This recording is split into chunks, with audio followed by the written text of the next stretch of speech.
Deus não o condena, porque Deus... Vamos agora então, em breve momento, falar. Alguns estão pregando por aí que Deus se importa com a aparência. Aí usam aquele versículo de Deuteronômio 22:5 que diz: o homem não vestirá roupa de mulher, a mulher não vestirá roupa de homem. Eu digo sempre que eu não uso uma calça de mulher porque eu acho muito feio, então é de mulher. Eu não uso vestido também porque eu não vou usar vestido. Mas na verdade existe um padrão moral que é contra a sensualidade. Com certeza qualquer roupa que seja sensual é condenado por Deus. Por quê? Porque a sensualidade é pecado. Agora, quanto ao uso, se é uma coisa decente, a Bíblia não fala nada acerca disso. Lá no Antigo Testamento, Deuteronômio 22:5, que o homem não veste roupa de mulher, era a forma que eles se vestiam na época. Tanto é que, se for pecado isso, na Escócia, então, nós vamos ver ali a maioria dos pastores pecando. Pastores pentecostais da Assembleia de Deus, ali mesmo naquele país, usam bota e saia, porque é o costume deles. Mas o que é pecado aqui tem que ser pecado lá. E Deus incoerente seria esse, né? Mas então nós vemos que é uma questão de cultura.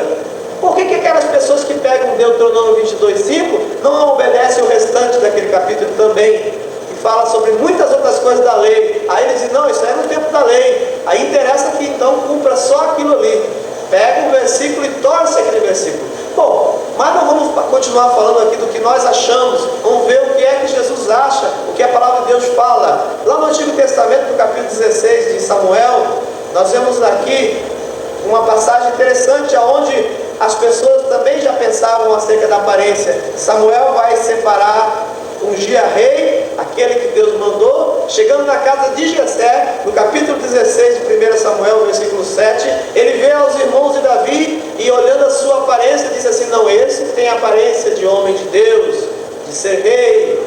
E agora chega até ele e Deus diz assim: porém o Senhor disse a Samuel: não atentes para a sua aparência, nem para a altura da sua estatura, porque eu tenho rejeitado, porque o Senhor não vê como vê o homem, pois o homem vê o que está diante dos olhos, porém o Senhor olha para o coração. E esse povo continua pregando que Deus não olha para o coração, Deus também está olhando a aparência. Mas aqui a Escritura diz ao contrário, e nós vamos ver muito mais referência acerca da aparência. Mateus 22:16, vamos no Novo Testamento agora. Mateus capítulo 22 e o versículo 16, vamos ver o que diz a Escritura. Enviaram-lhe os seus discípulos com os herodianos, dizendo: mestre, bem sabemos que és verdadeiro e ensinas o caminho de Deus, segundo a verdade, de ninguém se te dá, porque não olhas a aparência dos homens. Mais uma vez aqui diz que Jesus não olha a aparência dos homens.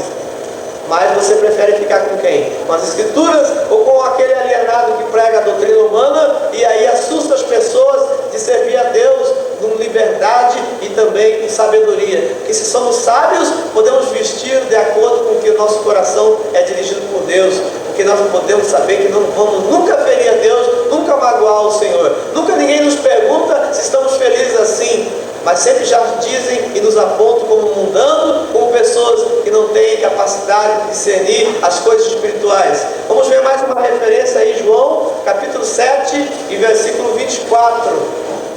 No livro Evangelho de João, no capítulo 7, versículo 24, diz a seguinte expressão: não julguei segundo a aparência, mas julgai segundo a reta justiça. A pergunta fica aqui para você nesse instante. Aqui está dizendo a palavra do Senhor: não julguei segundo a aparência. Você julga segundo a aparência, então você está desobedecendo este mandamento. E eu pergunto, mais uma vez, você está obedecendo as doutrinas de Deus ou da sua igreja? Porque se a sua igreja olha contra isso aqui, ela está fora da palavra de Deus. Portanto, você deve meditar no que Deus deixou. E aqui está escrito: não julgueis segundo a aparência. Mais uma vez, 2 Coríntios capítulo 5 e versículo 12. 2 Coríntios capítulo 5 e versículo 12. E diz assim: porque não nos recomendamos outra vez a vós, mas damos ocasião de vos gloriar de nós, para que tenhas que responder aos que se gloriam na aparência e não no coração. 2 Coríntios 5, 12. Medite nisso. isso em nome de Jesus. Medite nessas palavras, vai anotando essas passagens, para você ver em quem você vai acreditar. Mais uma vez aqui fala que muitos se gloriam na aparência e não no coração. Paulo disse: longe de mim gloriar-me a não ser na cruz de nosso Senhor Jesus Cristo. Portanto, Gálatas capítulo 2, versículo 4 e 6, nós vamos ler mais uma referência. Capítulo 2 de Gálatas 4 até o 6. E isto por causa dos falsos irmãos, veja bem, que tinham envolvido, se colocado entre vocês secretamente, entraram a espiar a nossa liberdade que temos em Cristo Jesus, para nos pôr em servidão, aos quais nem ainda por uma hora cedemos como sujeição, para que a verdade do Evangelho permanecesse entre vós.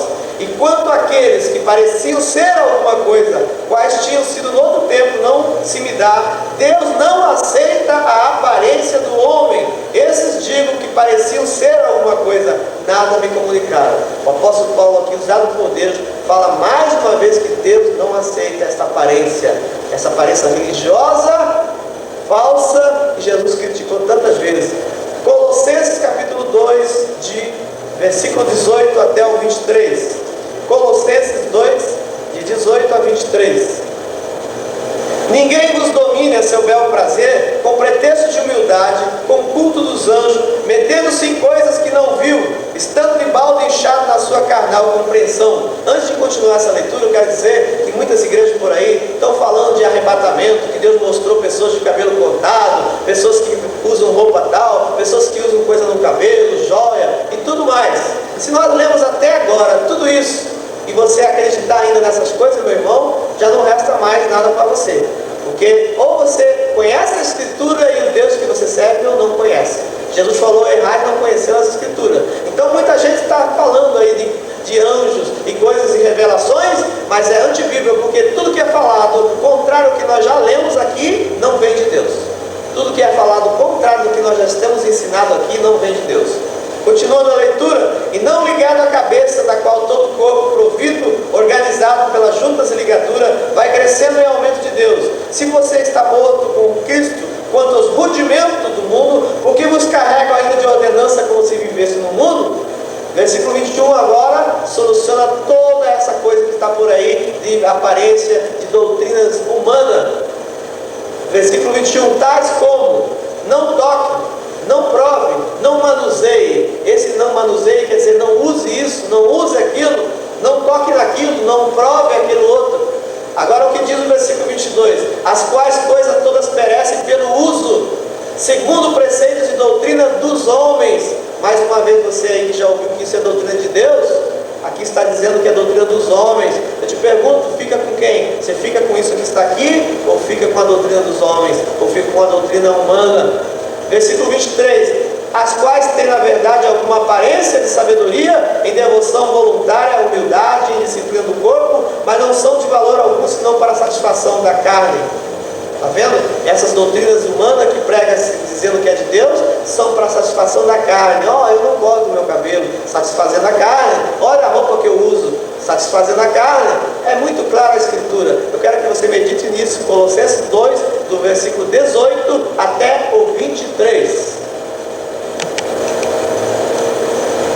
Já estamos encerrando, algumas referências a mais. Gálatas 3 e 23. Gálatas 3, versículos 2 e 3. Diz assim: só quisera saber isso de vós: recebeste o Espírito pelas obras da lei ou pela pregação da fé?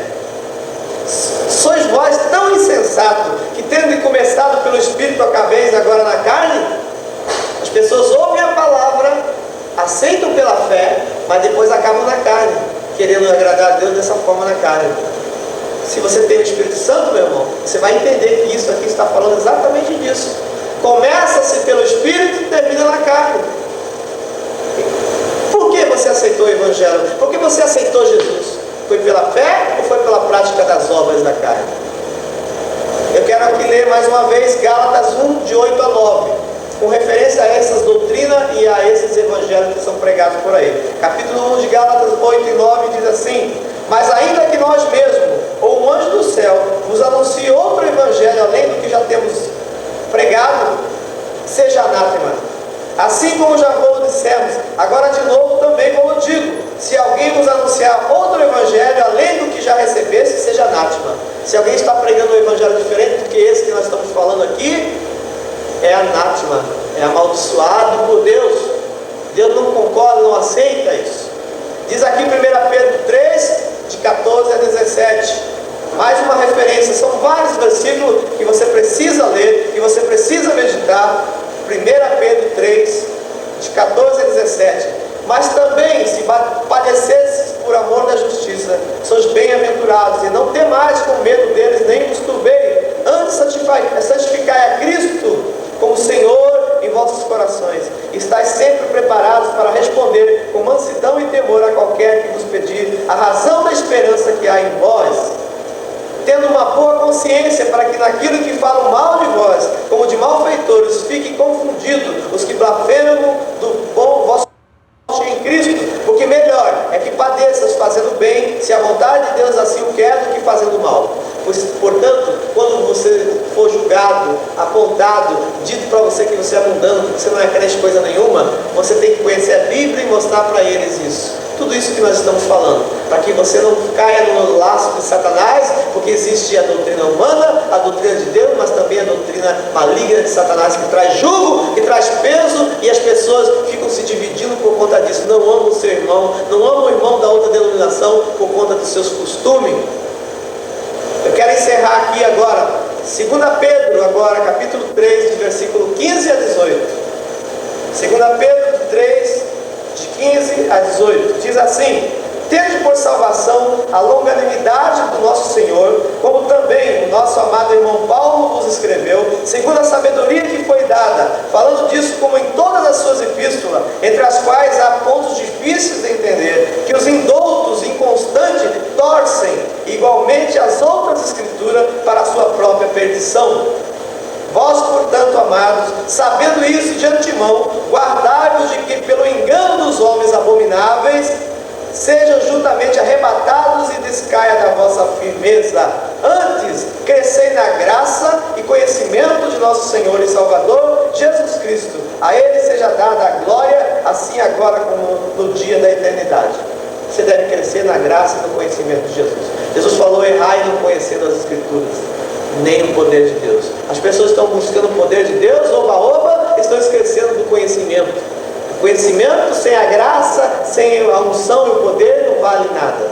É verdade, porque só fica no intelecto. Mas quando você tem a graça e o poder na tua vida, esse conhecimento vem te fazer você uma criatura nova, que prega a verdade, que vive de cabeça erguida, porque nós sabemos o Espírito que está em nós.